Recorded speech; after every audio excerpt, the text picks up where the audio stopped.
Before we get into the review, I'd like to introduce you to our special guest, Captain America. Hello everyone, I'm Captain America. Anyways, let's get on with the review, shall we?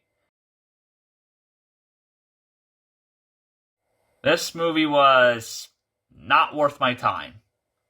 Yeah, honestly, I can barely call this a Captain America movie. Especially because Captain America is barely in the film.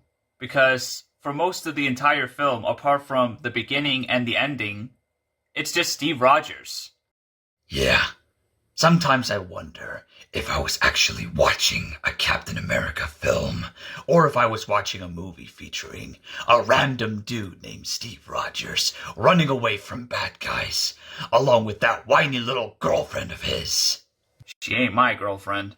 And also, I don't know why, but they made Captain America, Steve Rogers, whatever, into a very bland character.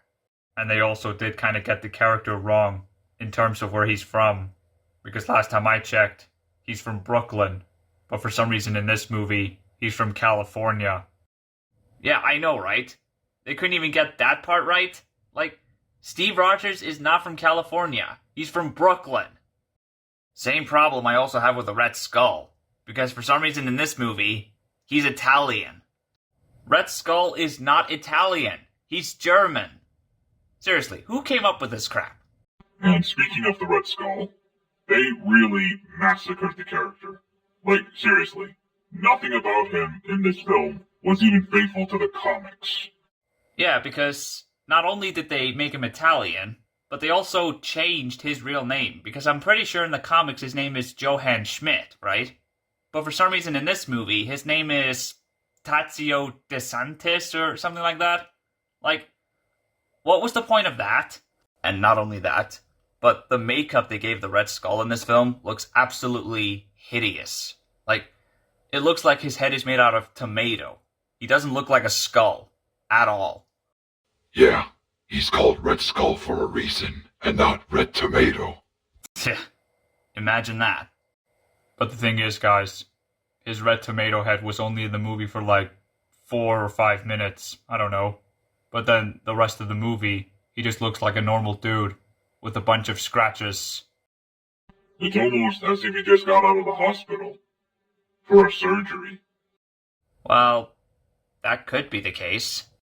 Red Skull also has a daughter in this movie, who is also a very bland character. I mean, it is accurate to the comics that Red Skull has a daughter, I'll give it that, but just like they did Red Skull himself, they changed her name as well, from Cynthia Schmidt to Valentina DeSantis. Like, really? Yeah, I know, right? Like, there are many times where Marvel movies just change the personalities and names of certain characters. It's getting annoying. As well as that, I feel like the first 20 minutes of the film felt rushed, because it started with Red Skull's backstory, and then we immediately got into the part where the world needs Captain America, and that he was the only one who can defeat Red Skull and Hydra, if the bad guys are even called Hydra in this film. And then we get to the transformation scene, where I first became Captain America, and then I immediately went into the fight against the bad guys, and then after 5 minutes, I got defeated. Yeah. And then after that, you got strapped to a rocket that was supposed to aim for a White House and destroy it. But then you changed its direction, making it go to Alaska, and that's how you got frozen for 60 years. I have a question about this whole sequence. Why was Captain America fighting the bad guys alone? Where was the rest of the army? Yeah, that's not how World War works. I may be a super soldier, but I don't work alone. Well, not usually, at least. If I could think of any good qualities with this movie, despite the fact that not many of the characters are enjoyable, there are a few characters who are, and one of them is Ned Beatty's character, Sam Kolovets. Oh, and rest in peace, Ned Beatty. Yeah, but unfortunately his character was killed pretty early into the movie, which really disappointed me. As well as Ned Beatty's character, another character I also decently enjoy is the president, Tom Kimball, played by Ronnie Cox. He was also one of the few redeeming qualities as well. Yeah, and at least they didn't kill him off. Well, the bad guys were attempting to, but he got rescued by Captain America at the end of the film. Anyways, I think that'll be it for the review. I'm gonna rate this movie a 3 out of 10. And now, let's find out what movie we're gonna review next. The next movie we'll be reviewing is...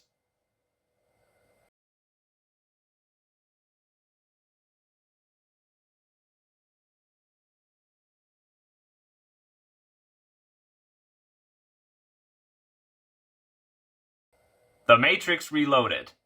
Yes, The Matrix is back. Thanks for watching.